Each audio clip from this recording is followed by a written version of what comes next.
გამარჯობა, მომავალი ტვინის ეთერშია კობეს სახლი ნანა ინჯგიასთან ერთად. დღეს ჩვენი გადაცემის თემა იქნება სახელმწიფოს როლი დევნილების მდგომარეობის შეცვლის პროცესში. რა ნაბიჯებს დგამს რეალურად დღესდღეობით ჩვენი სახელმწიფო და რა ნაბიჯები უნდა გადაიდგას იმისათვის, რომ დევნილთა მდგომარეობა უკეთესობისკენ შეიცვალოს. დღევანდელი ჩვენი გადაცემის სტუმარი დევნილთა პარტიის თავმჯდომარე ქალბატონი ლელა გულეგანი გახლავთ. მოგესალმებით ქალბატონი ლელა. ძალიან დიდი მადლობა იმისთვის, რომ გამონახეთ დრო და დღეს ჩვენს გადაცემაში ძალიან მნიშვნელოვან თემაზე მოგვიწევს საუბარი. დავიწყოთ პირველი კითხვით, როგორ ფიქრობთ, რა როლი აქვს სახელმწიფოს დევნილების მდგომარეობის შეცვლის პროცესში? რა თქმა უნდა, სახელმწიფოს მნიშვნელოვანი როლი აკისრია დევნილების ცხოვრების შეცვლის პროცესში.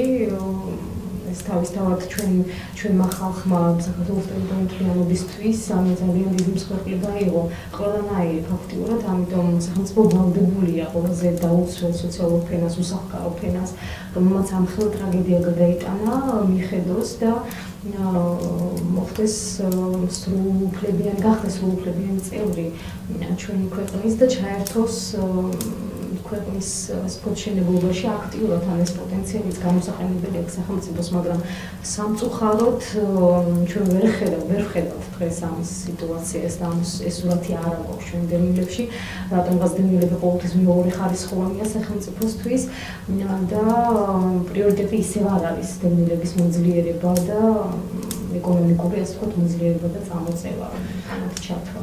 თქვენ თქვით, რომ არ არის პრიორიტეტული და ისევ მეორე ხარისხოვანია სახელმწიფოსთვის დევნილების თემა. მოდით უფრო ჩავუღრმავდეთ ამ თემას და უფრო დეტალურად ავხსნათ მაყურებელს ამ თემის ირგვლივ. მე მაინტერესებს დევნილთა პრობლემები რეალურად დგას ჩვენს წინაშე და სახელმწიფო ვალდებულია, რომ მიაქციოს დევნილებს სათანადო ყურადღება. თუ იდგმება თუ არა რაიმე ისეთი პოზიტიური ნაბიჯები, რაც შეცვლის რეალურად დევნილთა მდგომარეობას უკეთესობისკენ? პოზიტიური ნაბიჯები იდგმება გასაყიარებლად მხოლოდ და ტელევიზიებისთვის შეფუთული, რა თქმა უნდა შეფუთულია, მაგრამ ხალხი უკმაყოფილოა და სტატისტიკაც მეტყველებს იმაზე, რომ წელში გადატეხილი არ არის ეს პრობლემა და კიდევ ძალიან დიდი დრო დასჭირდება, რომ ეს პრობლემა გადაწყდეს.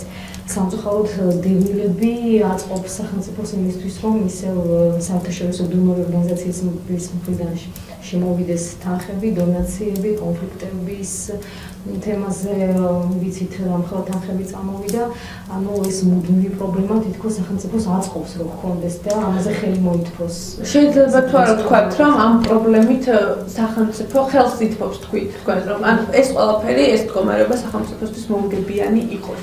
თავისუფლად შეიძლება ითქვას, რომ არის მომგებიანი თემა, არის კორუფციის წყარო და ფულის შრომის, ასე ვთქვათ, კარგი წყაროა და ალბათ სახელმწიფოს ამბულად აწყობს, რომ ეს პრობლემა უვადო იყოს. ვიცით, რომ ახალი ჩანაწერის მიხედვით უვადოა და მანიპულირება ხდებოდეს ამ ხალხის და ასე ვთქვათ, შეაცოდონ ევროპელებს, ასე ვთქვათ, ორგანიზაციებს, რომ ჩვენ დევნილები ამდენი დაუკმაყოფილებელი ისევ და თანხები მოიზიდონ ამით სხვა ასე ვთქვათ არგუმენტი როგორც მთელი ამ ხმების განმავლობაში ხედავთ, რომ რეალურად არ არსებობს.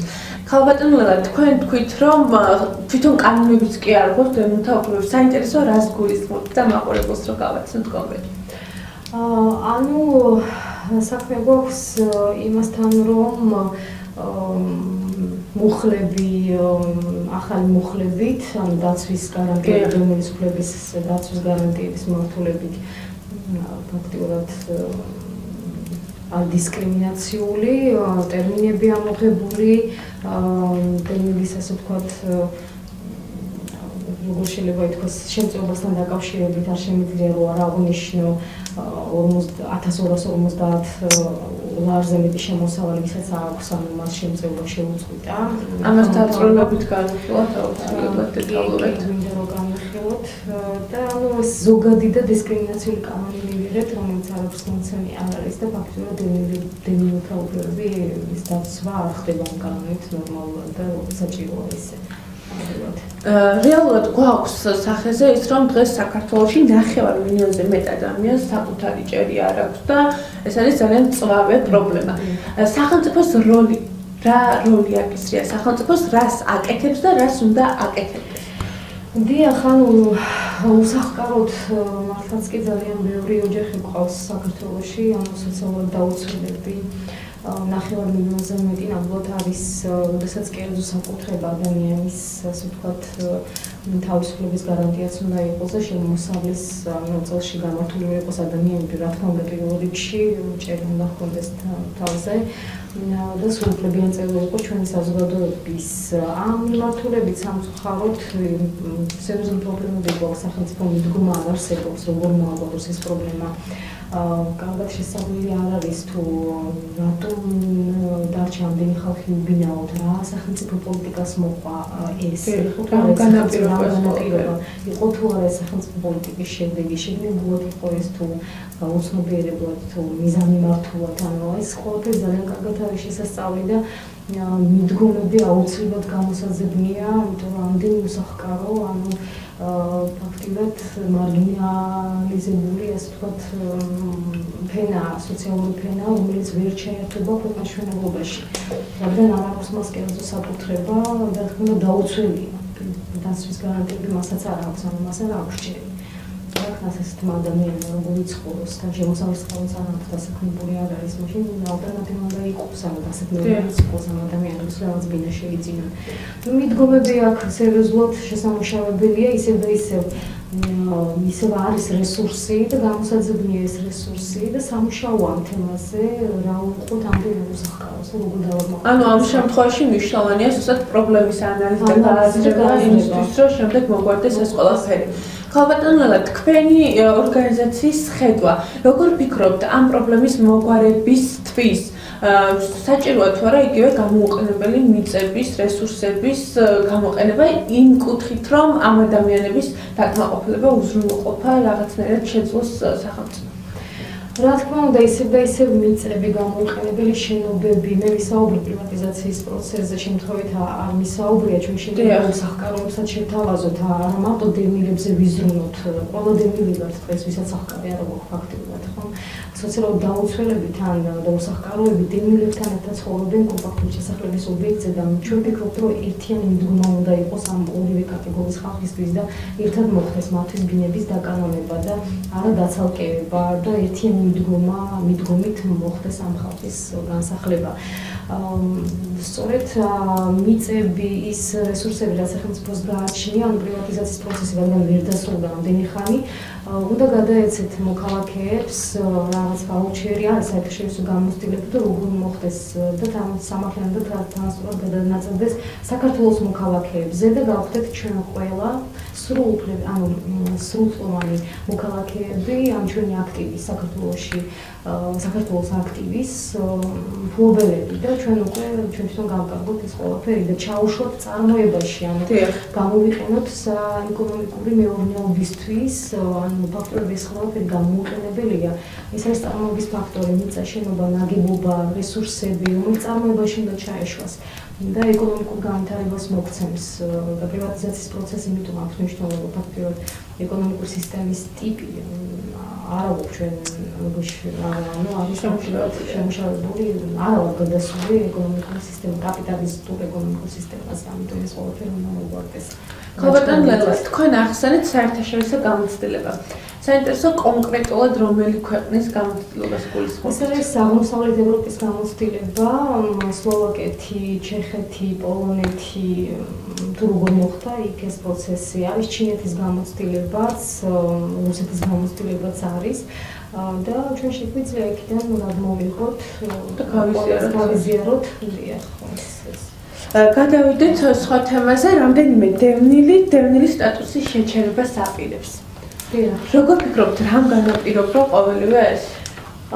ეს იმან განაპირობა, რომ ეს დევნილები საცხოვრებელ ფარს ელოდებიან დევნილთა სამინისტროდან და სამწუხაროდ არ განიხილებიან კანდიდატებად, რომ მიიღონ ახლოს მომავალში ბინა და მათ უარი თქვეს სტატუსზე, ასევე აქ შედიოდნენ შეჭრილი დევნილები, ვიცით ჰოსპიტალში, სამხედრო ჰოსპიტალში ცხოვრობენ დევნილები და მათ ისინი თხოვენ ალტერნატიულ განსახლებას, მაგრამ სამწუხაროდ დევნილთა სამინისტრომ ყურადღებას არ აქცევს, ანუ დევნილთა სამინისტროს მიზანი არის ქირით გადაიყვანოს დევნილები, მაგრამ ეს ქირა დროებით და იმიტომ არ თანხმდებიან დევნილები ქირაში გასვლაზე და დევნილებმა ამის გამო უკმაყოფილო გამწარებულმა ხალხმა ფაქტიურად სტატუსზე უარის თქვა. ძალიან ბევრი დევნილი უარი თქვა და შეუჩერდათ მას ეს სტატუსი. განცხადებით მიმართეს და უნდათ რომ შეეჩერებინათ რამოდენიმე დახია კიდევაც ეს სტატუსი. ანუ თვითონ უარი თქვეს, მაგრამ დევნილთა სამინისტრომ შეაჩერა თუ რა გააკეთა, ეს ჩვენ არ ვიცით ფაქტიურად დევნილების სურვილი იყო ეს, რომ დემონსტრაციულად დახიეს კიდევაც და განცხადებითაც მიმართეს დევნილთა სამინისტროს.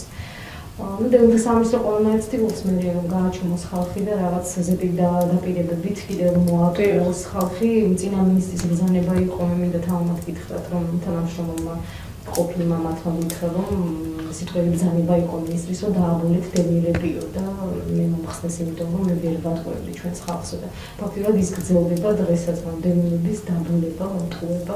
თუმცა რეალობას ისინი ხედავენ და აღიქვამენ იმას, რაც ხდება რეალურად.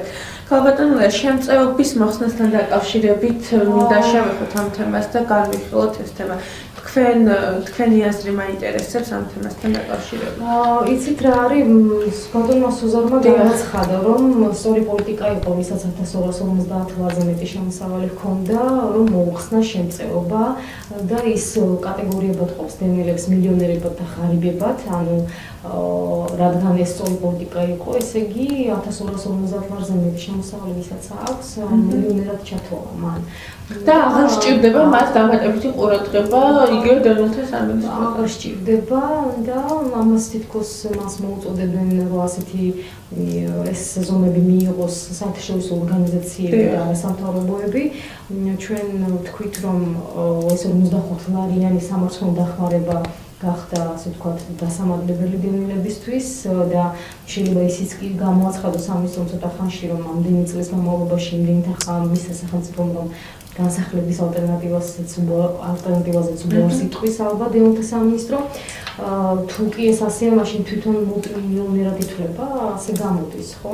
ან რომელმა საერთაშორისო ორგანიზაციამ ურჩია, როდესაც ევროპაში მილიონერად ითვლება 2250 ლარი, რამდენია დოლარში ეკვივალენტით და ფასები ევროპაში პროდუქტებზე გაცილებით უფრო ნაკლებია, ვიდრე ჩვენთან, რა თქმა უნდა.